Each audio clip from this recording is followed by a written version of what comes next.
Hey guys, it's me, and today is Wednesday, and I thought today I would do kind of like a little update on my whole, I guess you could say my whole health situation, which would include weight loss. It would include definitely my IBS, joint pain. Let's see, am I being able to eat vegetables, which that kind of goes with IBS.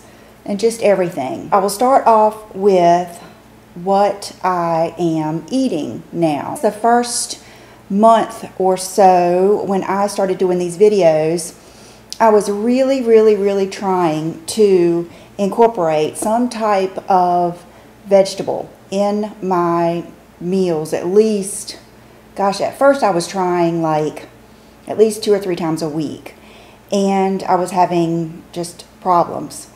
I have found that avocado, one piece of avocado, I mean, my stomach just does not like it at all. And when I say my stomach, I am meaning not my stomach, I am meaning more like if I had not been tested already, I would think I have ulcerative colitis. Is that how you say it? Ulcerative colitis. But I've gone to, you know, the gastro, I've had the colonoscopy, and that they did not say that I had that. But that is the symptoms that I have. And when you have something like that, it's not just the bathroom part that hurts. It gives you the worst, it gives you major pain, like in your lower back, and that pain kind of goes down your legs, kind of like a sciatic nerve would. And when it hits you hard, I mean, you have to use a heating pad because it hurts so bad. It takes like a lot of times, like the last time I tried to eat the avocado with nothing on it, I was cutting one up for John, and I think I just ate 2 pieces at the most with nothing on it because, you know, the first time I did it and told you guys about it, I was using the everything but the bagel seasoning, and we thought it might be the seeds. Well, so I knew I didn't want to do that anymore. And I had like 2 pieces. And I'm telling you, I paid for that for probably a week.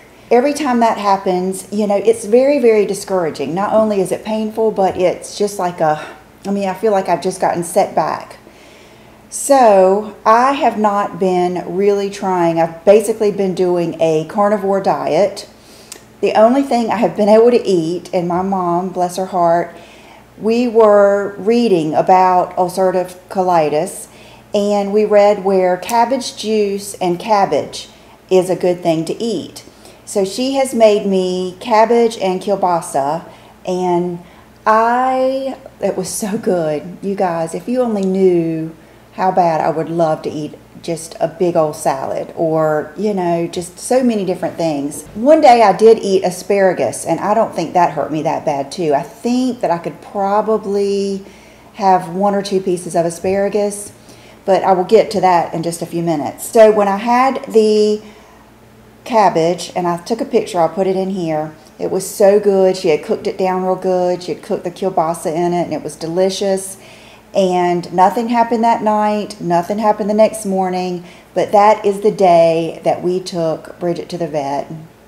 She's over there, and she's doing much better. She's still, I know it shouldn't because it's just a fact of life, but her being blind really bothers me. It's like a constant reminder that she is getting so old, and, you know, as my dad would say, she's circling the drain.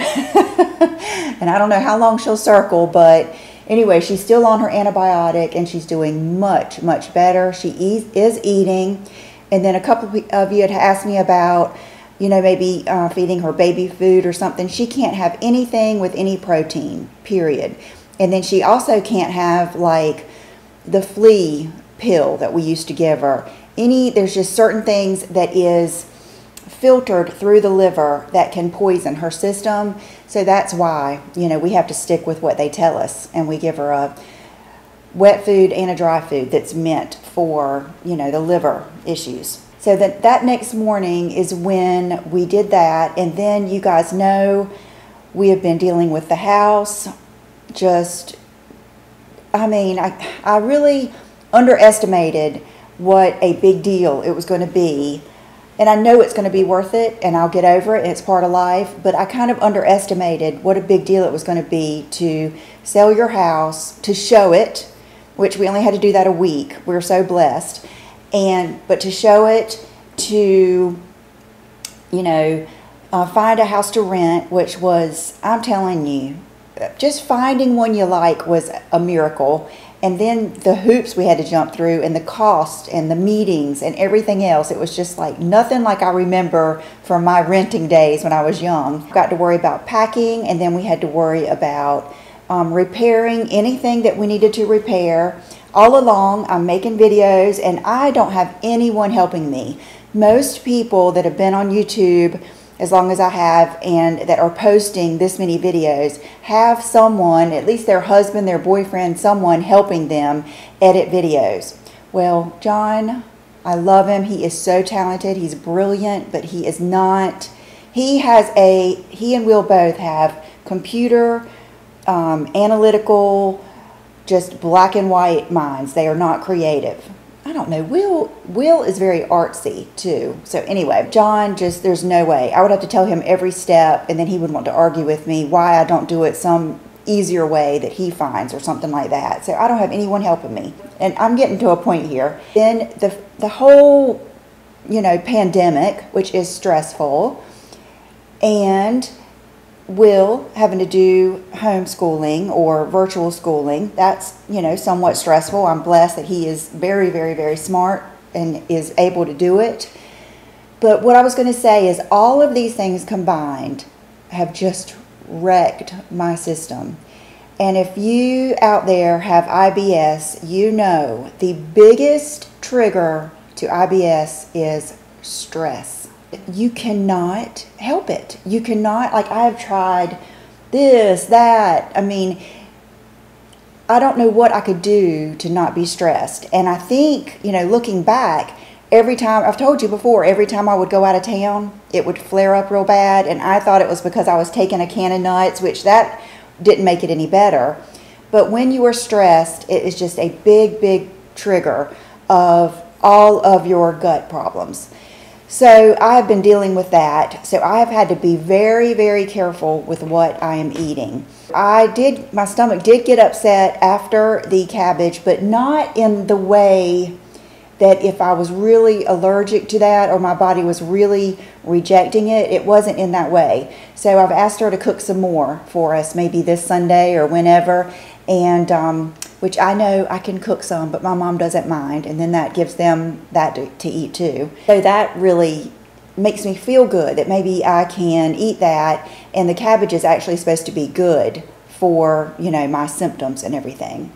Okay, so that is pretty much what's going on with what I'm eating. If you would like to know what exactly I'm eating, I eat a lot of eggs. Eggs are really good for you.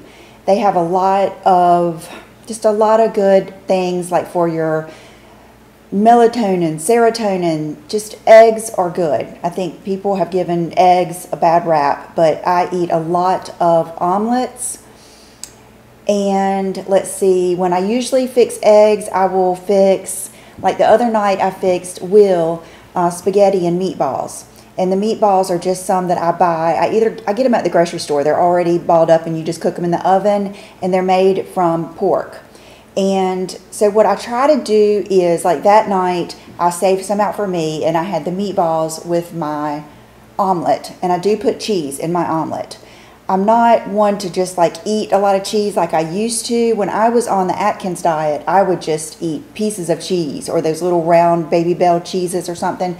I try not to do that, but I do eat like a cheeseburger or a slice of cheese, like white American, or a little bit of the grated cheddar like in my omelet. Then another thing I eat a lot is I eat steak. I've always loved steak. My favorite thing to do would be to eat a salad and then have a steak and then some type of potatoes or something like that. That would be my ultimate meal. So John does a lot of cooking for me on the grill, and I will either have, my favorite steaks are either a ribeye or filet. And we usually alternate those, and he usually will clean up what I don't eat. A lot of times I'll eat around the edges and he eats the leanest part because I know that I need the fat. Every time he cooks us a steak, he also cooks us a little thing of shrimp. And that is a big suggestion I have if you are getting bored with, like if you're on keto, if you can eat vegetables, then oh gosh, then you shouldn't be bored. There's just so much you can eat. But for someone like me that is doing like carnivore and then trying to get into ketovore, that helps a lot, is to have some shrimp, or last week he did lobster, or sometimes he'll do scallops, do something like that on the side. That way you're getting those two different tastes and those two different textures, and you're not left with that feeling of like, you want something else. Which I will tell you, this is, doing keto or carnivore and being in ketosis is the most gratifying way I have ever lost weight. I am not hungry. I do not crave sweets or anything. I do not feel like of course I can remember that, look, my favorite muffin would be like a blueberry bran muffin or something like that, or banana nut or something. Of course I remember how good that tastes, but I never have that feeling of like wanting to have a cheat day. I have not had one cheat day since the end of May. It's just so, it makes you so satisfied with what you eat. It's kind of like eating becomes, it's not that I don't look forward to it, because I do. Like yesterday, usually when I post my videos around 5 o'clock, I have just finished for the day. And John tried to help me, and he cooks on the grill. Our grill is old and crazy, so one time I tried to cook while he wasn't here, and I had flames coming off of my steak like about that tall, and I had my robe on. I was all scared I was going to catch on fire, and Will comes out there trying to help me. Last time he was playing golf, and I was like, okay, that's it. We need a new grill, and we're going to get one when we move to the rental house. So anyway, he cooks for me, and usually like when I come downstairs I smell it, and I try to, another good tip is get lots of different seasonings. When you're doing this, you need to have lots of sea salt. So you want to get lots of sea salt, and because that's going to give you your electrolytes. So I usually use my favorite seasoning that I will list down below, and John will season the steak before he puts it on, and then we will put olive oil on the steak because that adds more good fat for me, and it keeps it from sticking to the grill. And so when the steak comes off, then I'd have the shaker where I grind up the Mediterranean, the sea salt, just to get that extra that I probably need. Sometimes I have bacon cheeseburgers. Sometimes I'll do bacon in the oven because Will loves bacon, and so I'll just do like a half a pack of bacon in the oven, and I will have some with my eggs. Sometimes I do deviled eggs. Sometimes I do boiled eggs. Just mix it up. Last Sunday, my mom asked me what I wanted because I always go over there on Sunday and eat with them. And we had chicken thighs on the grill with the skin, and that just, oh, so crispy and good. So those are some of the things that I eat. Now, weight loss. I have gotten to a point where I weigh 125, and I started out at 152. And I'm 5'6", and a pretty small frame, actually. I just don't think I need to lose any more. Sometimes I won't lie, I'll think, gosh, maybe 123 would be extra, because I haven't even opened it, but I got this to measure like my body fat. I ordered it off of Amazon, and I haven't even done it because I do still have a little bit of fat like right on my tummy, but I'm so worried about what it will look like through my face and my hands. You can already see like every bone in my hand. My rings, when I get cold, both of them just practically slide right off. So I'm kind of at the point where I don't want to lose a lot more weight, probably none. So this is what I've been doing. I have been, if I'm hungry, which only happens about 2 or 3 days a week, John he goes to the grocery store, and he has been getting me just sandwich meat, like ham, just your basic like baked ham from Boar's Head, and turkey, which yesterday I had turkey and it was so dry. I don't think I'm going to do turkey anymore, but I made a couple of roll-ups for Brooke before she went to work, just white American cheese and turkey and roll-ups. So I made us a few, but I prefer the ham.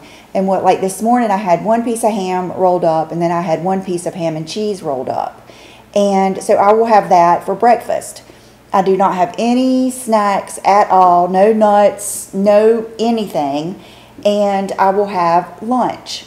Now, I will either have something, like a lot of times John will cook me 2 steaks, and I will have another steak in the refrigerator, or I'll make eggs, or if I'm out, I'll just get a cheeseburger with no bun or chicken salad, and I just do that. I try to make it, you know, I try to mix it up a little bit, and I try to make it just not a big deal. I try to just make it fit into my life.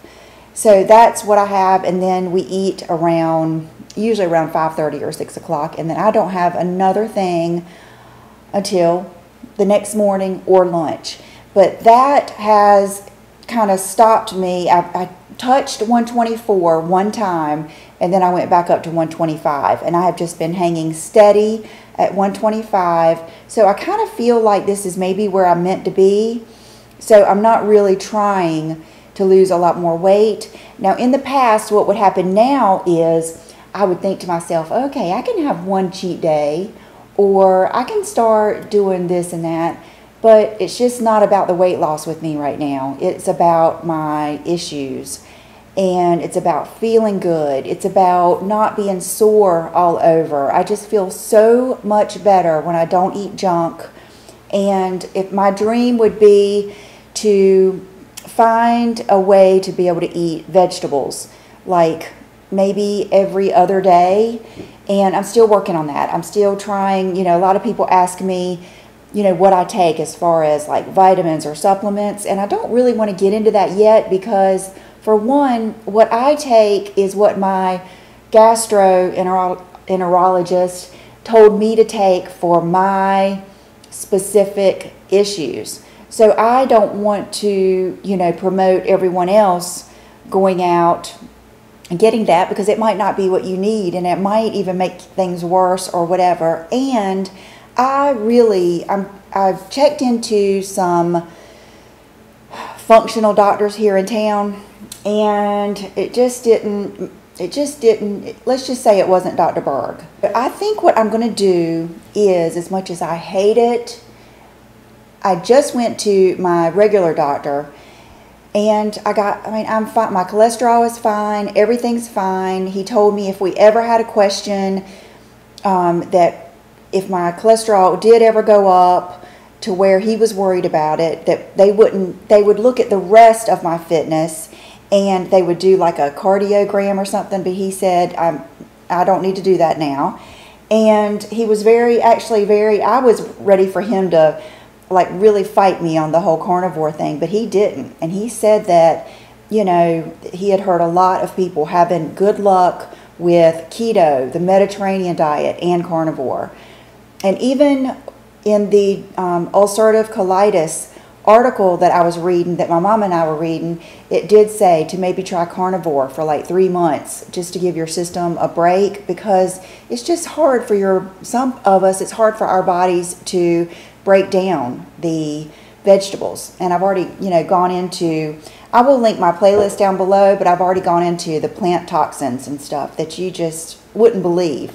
A lot of this, I'm just convinced, was brought on by menopause. I just don't know what else it could have been, that right around perimenopause, I just started, if you guys only knew the stuff that I was trying to, I quit drinking out of a straw because I thought maybe it was the straw, that's why I was getting bloated. I quit chewing gum, like cold turkey, and I haven't had a piece of gum in years because I was convinced that was causing, I was convinced whatever the sugar in the gum was causing me to bloat and have an upset stomach. I thought, well, maybe it was just the Zaxby salad. And then, I mean, I have gone through the whole gamut.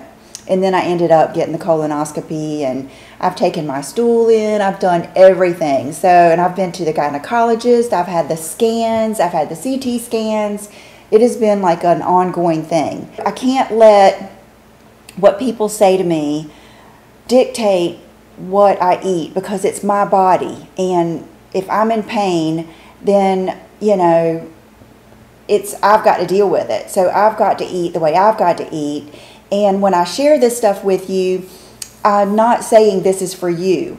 I'm just saying this is what has helped me. It's just something to think about. Use it as kind of like a jumping off point to talk to your doctor or, you know, things like that. I will say I've already told you I take Benefiber and I take Align every day, and I do take a few other things, but I don't want to get into it because it might not be something that's meant for you.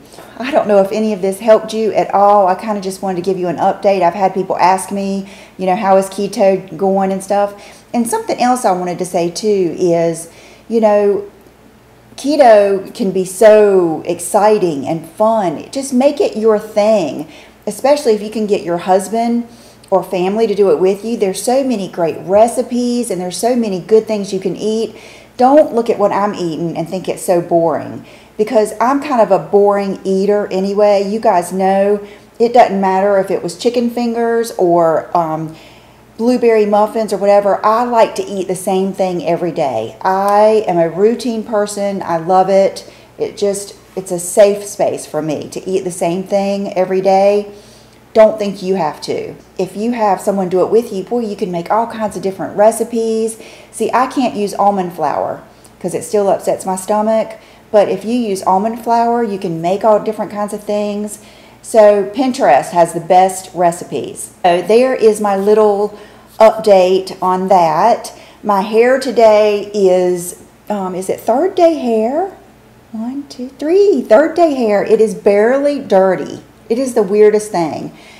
I used the Jisoo shampoo and conditioner, but you know, the time before that I had used the clarifying from Way, and one of you had a good tip. You said that you like to clarify your hair and then put a deep mask on the ends. That way you have the body at the root, but then you get the conditioning at the ends, and I think that's a great idea because I have an oily scalp. I just brushed it out and then put some oil in it. So I'm going to do a quick outfit of the day and then let you go. Okay, I don't know if I've shown you these on my Instagram, but I don't think I've worn them in a video. I love these. They're from Good American, and they are the Good Boy. So they're kind of like a boyfriend cut, but look at these. They're two-tone. I just think they're so cool. And what I really love about them is the slit on the leg, because then it makes your shoes really cool. And then this is the YSL bag that I bought from Guilt, you guys know, months ago, and I decided to move into it. And I'm going out today, and I was going to look for a smaller wallet, but I swear, you guys, I think I might be able to handle it. The secret is putting it in like this and then getting it out like that. I think I'm going to be able to deal with it, which is great. So this is the outfit of the day. Oh, and this bodysuit is an old one from Commando. It's just one of those sheer ones, and I like it. And for accessories, I have on the earrings that Sheila gave me. I really like these. I was noticing when I was watching my video back, they almost show more than the bigger hoop does. In my hair, I feel like they show a little bit better. Same ring that I've been wearing. This nail polish is Chanel Vamp, an oldie but a goodie. And then speaking of oldie but goodie, I was getting ready today and I was thinking, what lipstick do I want to wear today? I had such a good time walking down memory lane with the MAC lipsticks that I showed you yesterday. And I looked over and I opened up my lipstick drawer and I saw this, Rose Amethyst. This lipstick is just so pretty, you guys. Wow, it is just so pretty. So for old time's sake, I put this on with Estee Lauder Fig, that exact combo that I bought that day. I will never forget it. I was sitting at Estee Lauder. It was a Black Friday. They had a guest makeup artist come in, and she was just so nice. I mean, she was one of those people that had fun with it. Like, she was with you, you know what I mean? And she says, oh, I know what'll look so good on you. One of my good friends is blonde, and this is her favorite combo, and she put this on with the Estee Lauder Fig, and I was just smitten with it. You guys, if you've been with me, you remember I was just all about it, and it was limited edition, and I have backups. Every time I wear this, John compliments me on my makeup. And so I have this with me and Nude Vanille, and I think I'm going to go out to maybe Belk and Dillard's today, and I'm going to see. It's been a long time since I've tried to dupe this and see if there's anything else like it. Used to, there was a Too Faced lipstick that was similar, but I think they've discontinued that too. And Chanel used to have one called, oh, I can't remember it, but Chanel used to have one like this too. It's kind of like a lavender pink. So I will look for something. I love a good challenge like that. So thank you guys for watching. Thank you for being here, and I will see you tomorrow. Bye-bye.